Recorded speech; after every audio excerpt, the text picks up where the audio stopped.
My name is Bella. Currently, at my husband's request, I am working while also taking care of the house. Although it is difficult to do most of the housework, I take it easy where I can because my husband doesn't care about the details. Above all, when I do housework, I feel like I'm protecting the home where the man I married returns to. That's how I feel. However, I couldn't live such a wonderful married life. Hey, Bella. There's something I'm curious about. Can't you increase the amount of money you send me? Money? My husband Adam's mother, who is my mother-in-law, came to the apartment where Adam and I live and said that Adam's mother has been living alone since Adam's father passed away, but Adam says he wants to support her mother's life, so he sends her a fixed amount of money every month. The amount is $500 per month, but his mother has been asking him to increase it. I'm sorry, we need our own living expenses too. When I gently refused, my mother-in-law let out a big sigh in a contrived manner. I knew it. Daughters-in-law are always indifferent to their mothers-in-law. You must think I'm a nuisance, right? You probably don't want to send me money either. No, that's not true. I'm worried about my mother-in-law, who is lonely after losing her husband, too. However, this is a matter of money, and our life is not so wealthy that we can give her more than $500. So we can't increase the amount of money we send to her. No matter what you say, it's useless. I hate you just as much as you hate me, Bella.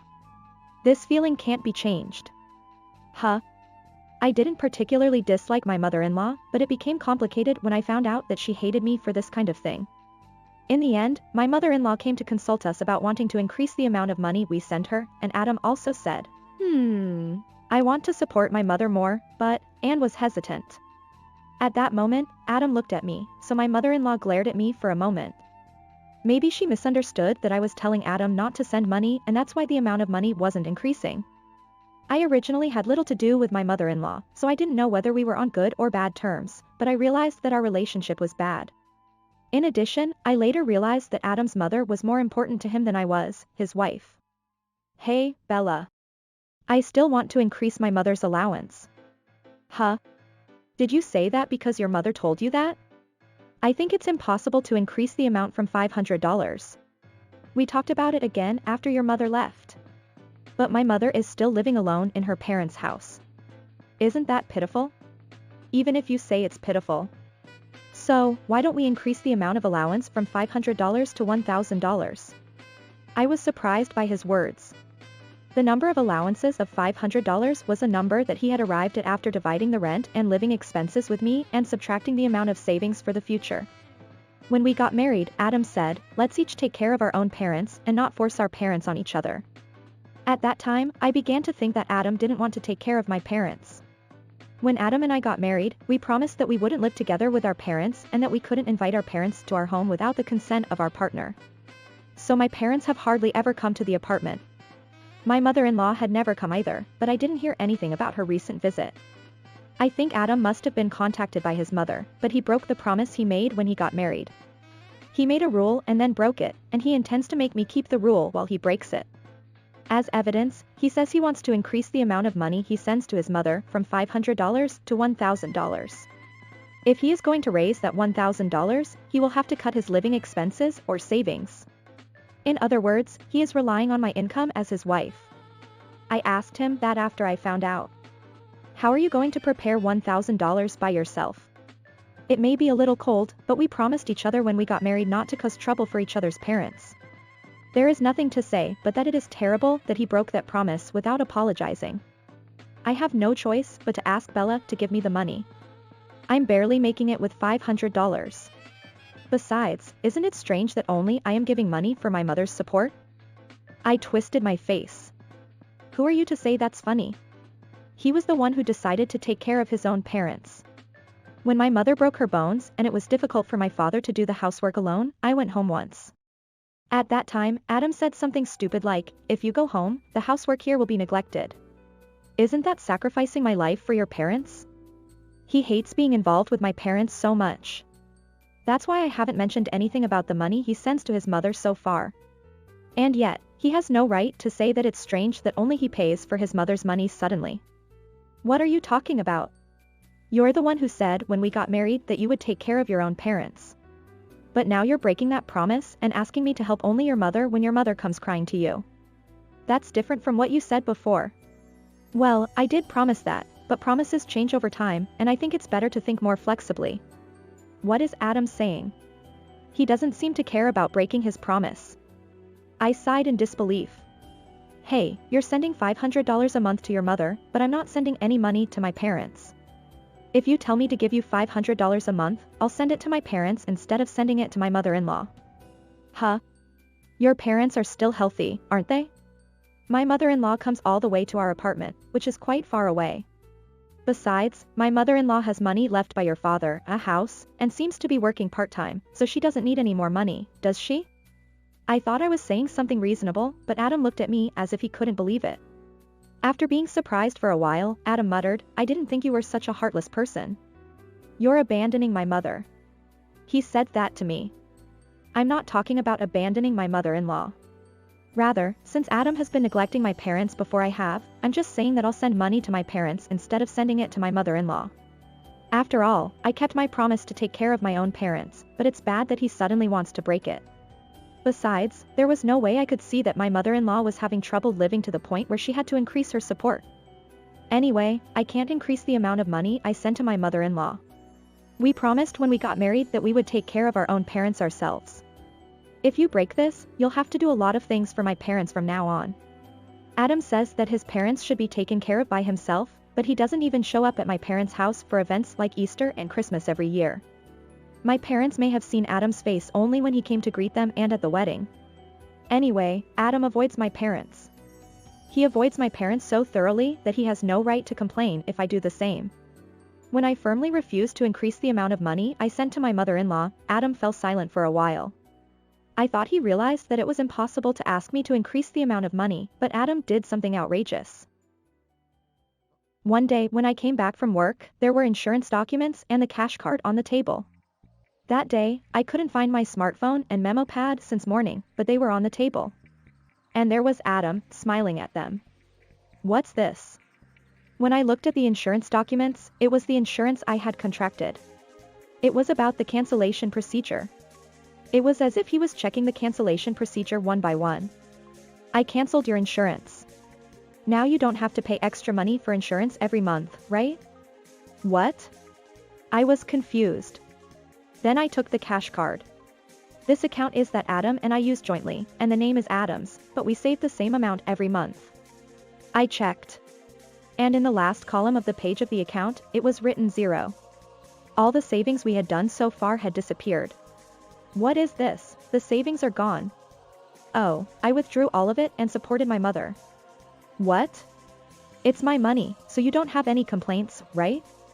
Look, isn't the money of a married couple the husband's? I didn't say that. This money was something that you and I had been saving little by little for the future. But you suddenly gave it all to your mother. Do not be silly. When I got angry, he frowned. Hey, I didn't say anything stupid. My mother is in trouble, so I supported her. Now she won't ask for an increase in the amount of allowance, and you don't have to worry about my mother anymore. Even so, our savings, do you understand?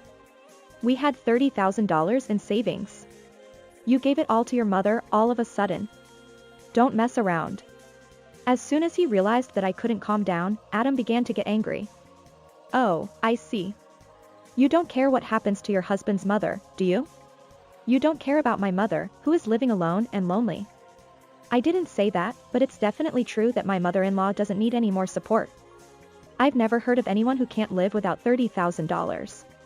It's just that he did things that a couple shouldn't do, such as giving her $30,000 of our savings for our future, canceling my insurance, and using the money I used for insurance for his mother from now on. For Adam, making his mother happy was more important than his promise to me. I was stunned. Anyway, the $30,000 I gave to my mother won't come back. So keep saving money properly. I'm going to give my mother a present when I save money again. What is this guy really saying? He tells me to work hard to save money, but he says that if I save money, he'll give all the money to his mother. He has no intention of saving money for our future. He doesn't even imagine building our own home or raising children. For him, his mother's life comes first, and our life together doesn't matter. I gave up. It's useless to ask anything of this person and my mother-in-law. Even if I ask my mother-in-law to return the money, she will say that it is the money her son gave her and that she has no obligation to return it if her son's wife asks. I understand. I won't expect anything from you anymore, I said and left home.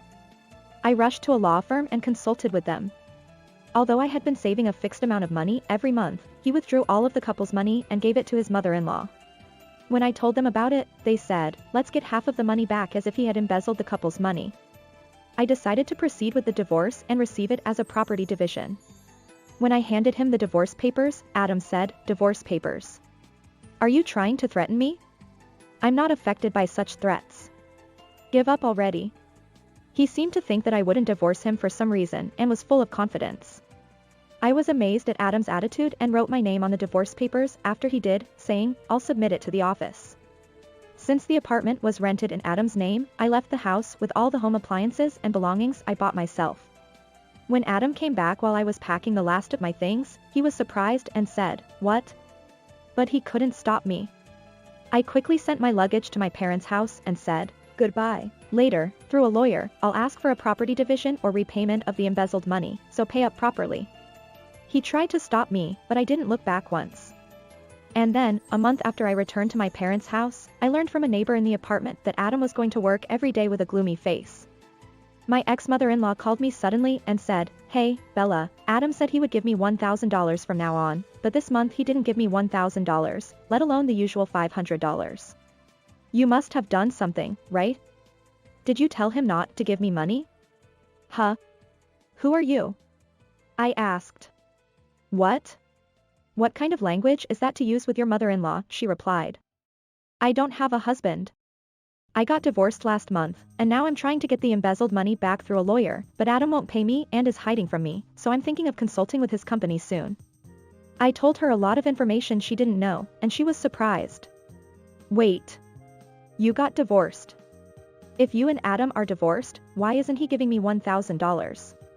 Until now, he could only give me $500 because you stopped him, right? Don't you know your son's financial situation? We split the rent and living expenses, and the remaining money Adam had after saving was $500. In other words, Adam ignored all of his pocket money and gave you all of it. Even so, you asked for $1,000. Adam can't pay anymore, so he naturally came to me for help, but when we got married, Adam promised me that he would take care of his parents himself, so I refused to help. Then Adam canceled my insurance, gave all the couple's joint savings to his mother, and did things that were impossible for a couple, so I divorced him. I didn't give her a chance to argue with me. She looked down on me, so I thought that if I gave her a chance, she would misunderstand and blame me for something that wasn't true.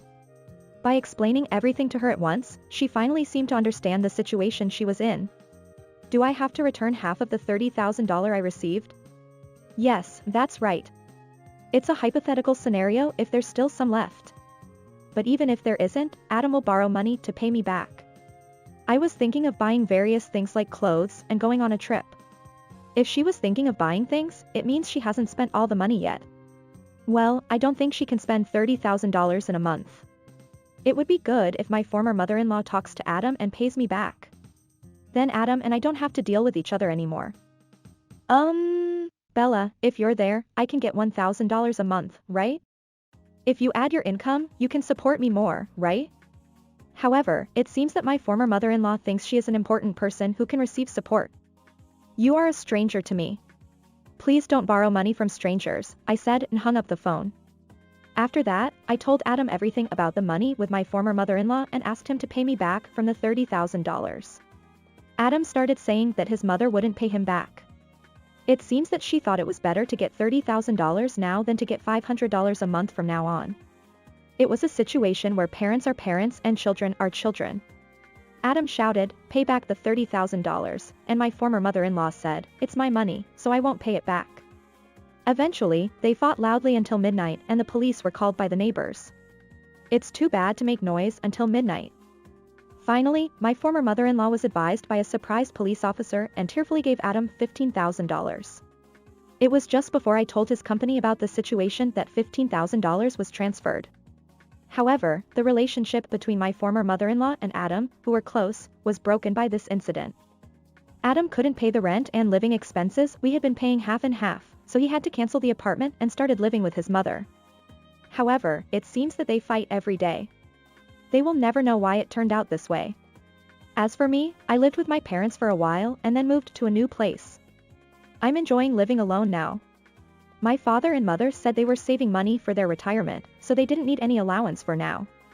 I thought it would be better to marry someone who doesn't get his hand on the couple's money without permission.